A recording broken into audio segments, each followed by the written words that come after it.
India will succeed in developing, and I have a number of reasons why. One, of course, is a very overwrought trope, which is, of course, our demographic dividend. And there is a real amount of truth to this. Our demographic dividend is not simply the number of people, but also the quality of the human capital. It has been significantly improving. We see fewer and fewer children being stunted due to malnutrition. We see a higher gross enrollment ratio during every decade. We see fewer child marriages. We see a lot less infant mortality. Our maternal mortality is dropping. So the quality of our human capital is improving, and that's a very real thing. Our population's cognitive capabilities are improving. You can see surveys where they show that our time preference is increasing. Time preference meaning the ability to have longer term aspirations and essentially delay gratification.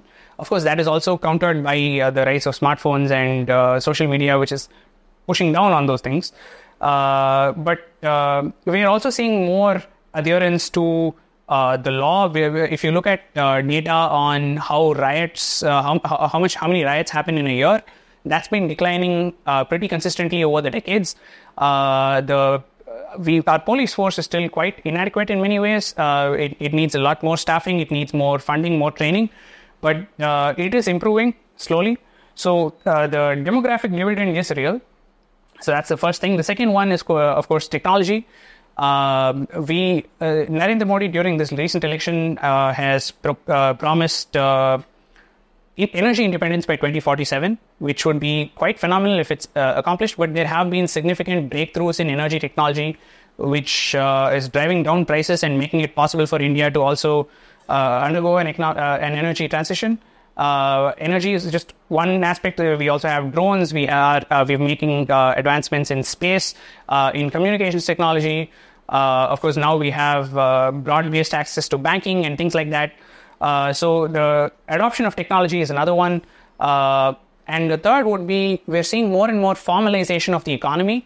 And because of that, our financial intermediation has gotten much higher. I grew up here in India and I left India, I think, in 2016. Now I'm back here after 8 years and everyone is using digital payments. That was just not the case a decade ago when I was here. So that is a huge and important part of India's growth story. Then we are already seeing some reforms that have been made, GST and such, which have created a national integrated market. That will also have its benefits going down the line. So there are many reasons to expect that the Indian growth story is going to be strong, and we will continue to grow despite, of course, setbacks in terms of our reforms, despite political issues. As long as we're able to maintain our macroeconomic stability, we'll be able to do it.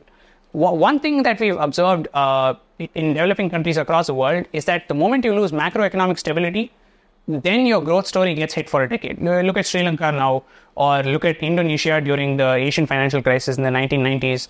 And if you pursue really reckless left-wing economic policies, sometimes you end up like Argentina or Venezuela, which have had several lost decades of growth. So that is a threat, and ideally the political system should try to prevent veering that far to the left. But short of something like that happening, I think the Indian growth story is going to remain strong. We have seen after the COVID years, pretty strong growth in the past few years, and there's good reason to believe that it will continue. There are, of course, geopolitical challenges as well. The Russia-Ukraine war is estimated to have cost $2 trillion to the global economy. If there is ever a North Korea-South Korea war, it would cost twice as much, $4 trillion. And if there is a war between China and the US over Taiwan, that would cost something like $12 trillion. And that's a very conservative estimate. It could well be much more than that.